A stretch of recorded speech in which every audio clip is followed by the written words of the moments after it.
dan ngerjain tugas sebelum abis subuh anak udah bangun, aku pulang lagi gitu. Assalamualaikum warahmatullahi wabarakatuh. Hai guys, kembali lagi ke channel aku. Jadi di video kali ini aku membuat segmen baru tentang ngosip, kepanjangan dari ngobrol sama sosok inspiratif. Nah, narasumberku kali ini itu seorang mama muda guys, yang sudah berhasil lulus dari studi masternya di salah satu perguruan tinggi di Australia. Nah, keren kan? Yang lebih kerennya lagi, beliau ini kuliahnya sambil ngurus anaknya, sambil ngurus anak. Wow, penasaran gak tuh gimana ceritanya? Simak video kita hari ini sampai selesai ya. Jangan lupa di subscribe.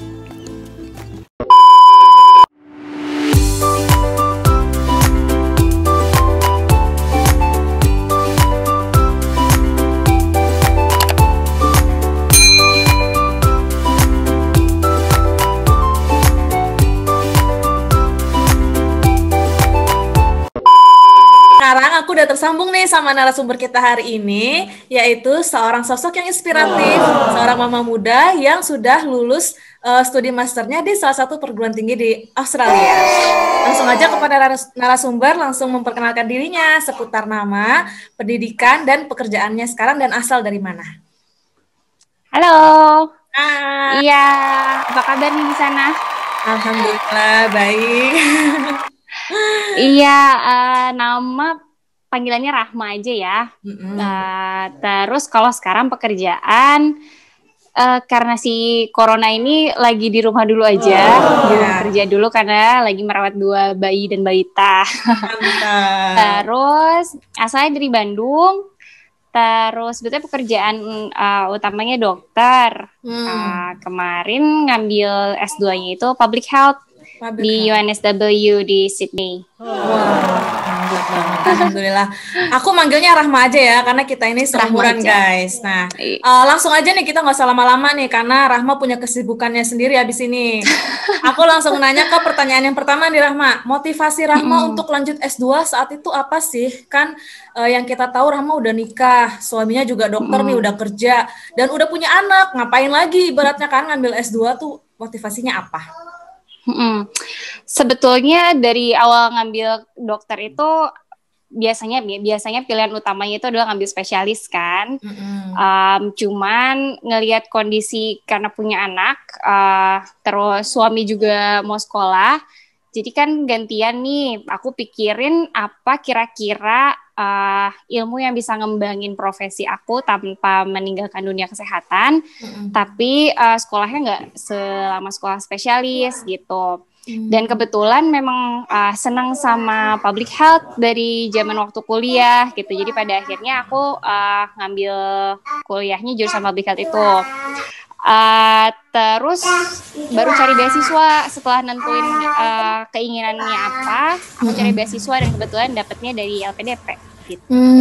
Bisa dijelasin nggak ke teman-teman apa sih public health itu? Mungkin kan ada yang belum tahu. Terus seputar kuliahnya tuh ngapain aja gitu?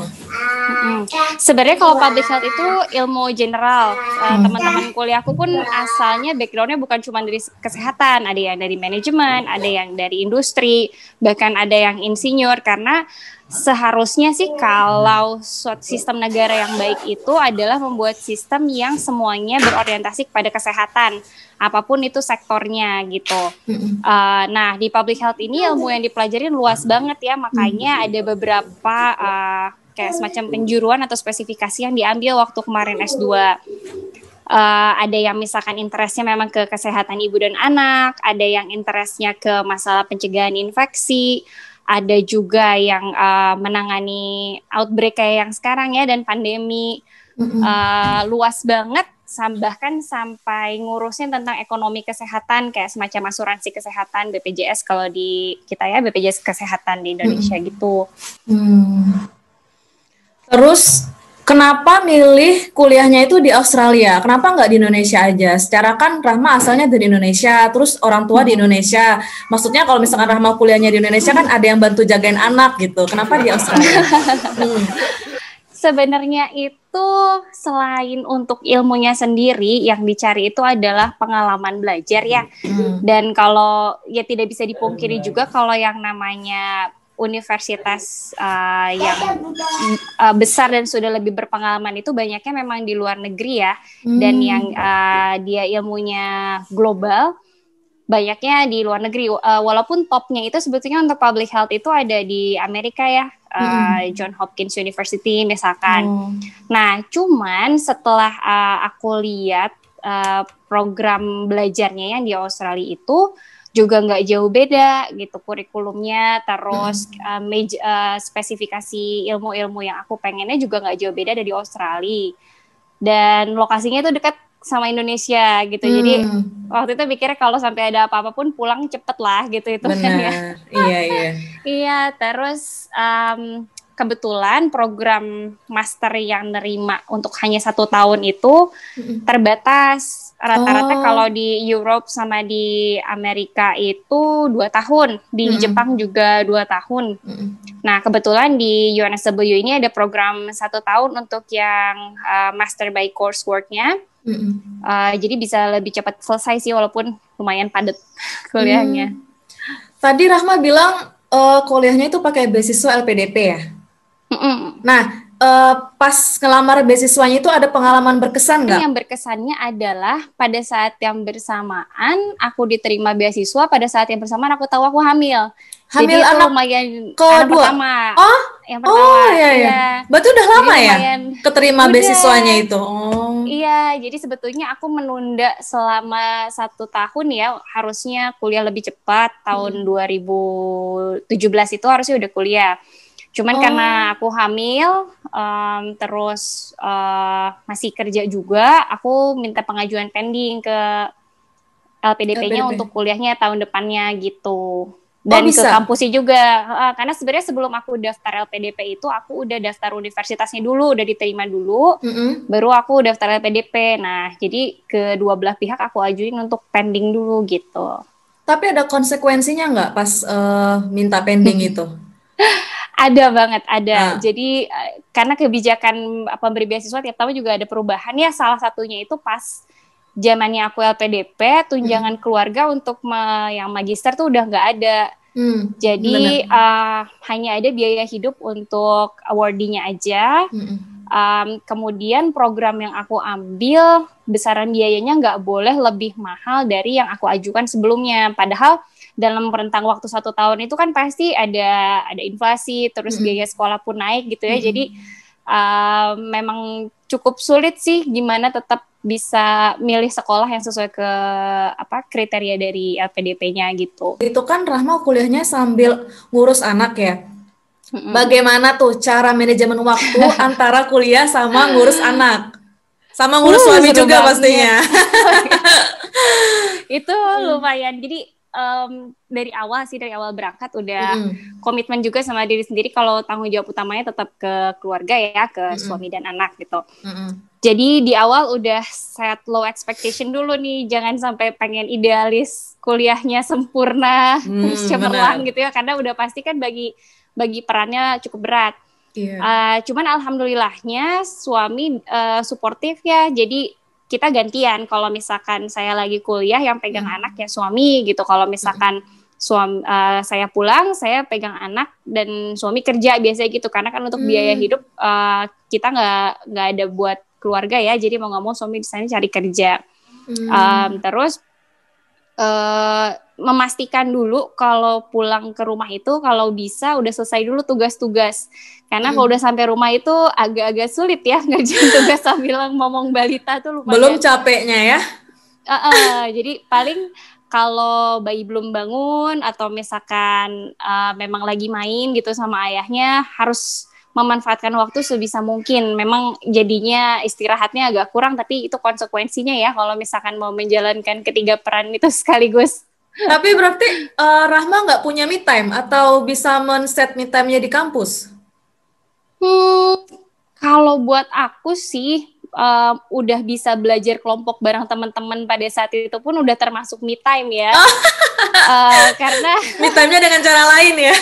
Iya, karena emang agak mustahil nggak bawa gembolan kalau kemana-mana ya. Anakku memang nempel banget gitu sama ibunya, apalagi kalau mau tidur. Jadi ke teman-teman kuliah pun aku udah ngasih tahu gitu, mungkin kalau belajar kelompok kadang-kadang anakku nyamperin ke kampus atau aku lagi istirahat break kuliah tuh aku nyusuin anak dulu gitu. Jadi kalau disebut ada me time atau enggak, ya diada-adain aja gitu. Nggak ada ya. Oke. Terus kalau misalkan untuk ujian nih, Rahma belajarnya kapan dan di mana biasanya? Biasanya itu tadi karena di rumah udah nggak kondusif buat belajar. Biasanya kalau di kampus sebelum pulang aku sempetin dulu waktu buat belajar. Atau ya memang mengorbankan waktu tidur ya, waktu anak tidur kita belajar selama anak belum bangun. Atau ya ketika tadi bapaknya ngajak main kita belajar. Tapi karena yang paling mulus itu belajar kalau di kampus, jadi memaksimalkan banget belajar pas di kampus. Sempet sih pas bukan ujian ya, tugas akhir gitu, aku subuh-subuh tuh ke perpustakaan kampus untuk mencari ketenangan dan ngerjain tugas sebelum abis subuh anak udah bangun, aku pulang lagi gitu. Ya Allah. Berarti selain peran Rahma yang luar biasa, peran suami juga harus sangat-sangat mendukung ya, harus besar juga ya.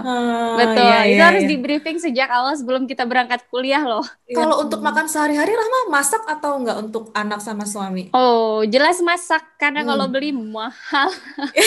Bener banget, belum tentu juga cocok buat lidah kita ya. Iya.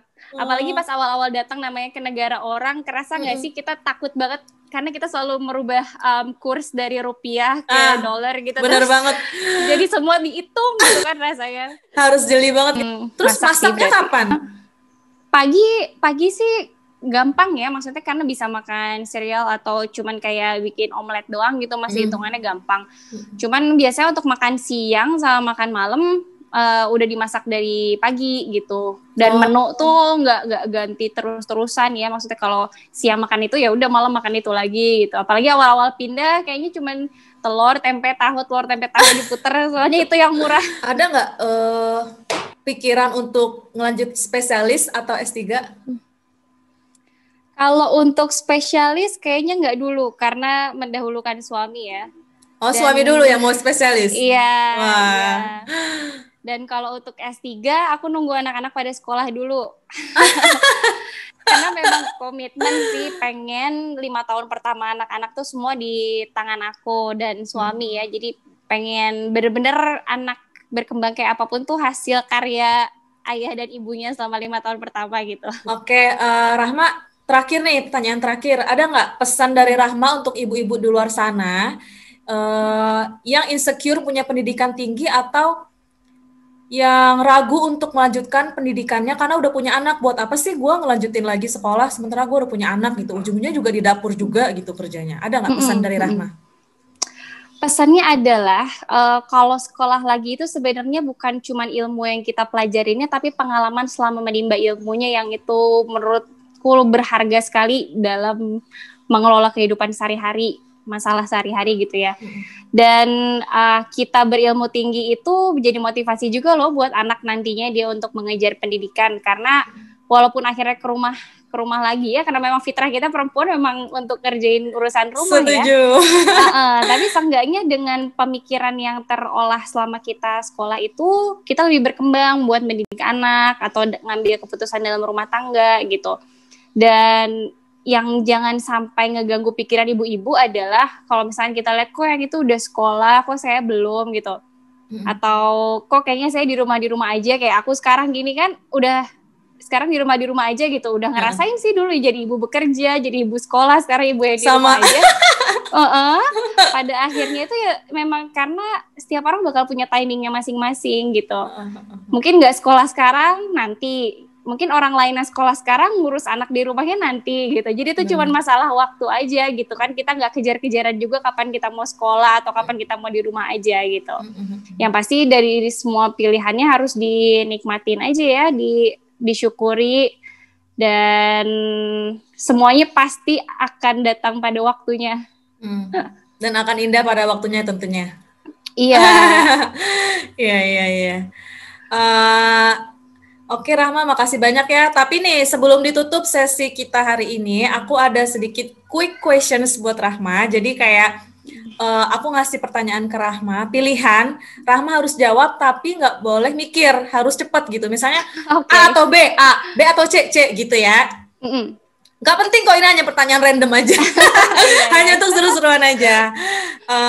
Langsung ya, Australia atau Indonesia? Australia. Kerja atau RT? Kerja. Anak 2 atau anak 4? 4. Pizza atau seblak? Pizza. Pempek atau tekwan? Pempek. Oke, mantap. Oke Rahma, berakhir juga sudah sesi ngosip kita hari ini. Jadi ngosip itu adalah ngobrol sama sosok inspiratif. Makasih banyak udah mau diundang ke sini. Makasih atas sharing-sharingnya. Semoga bermanfaat untuk teman-teman semua, terutama untuk para mama muda yang pengen ngelanjutin pendidikannya, terutama ke luar negeri, ataupun yang masih ragu nih, pengen ngelanjutin atau enggak. Jangan sampai ada keraguan sedikit pun. Bener nggak? Iya. Nah, makasih banyak ya Rahma. Dadah. Iya, semangat sehat-sehat ya di sana. Iya, sehat-sehat juga. Wassalamualaikum warahmatullahi wabarakatuh. Dadah. Waalaikumsalam. Dadah.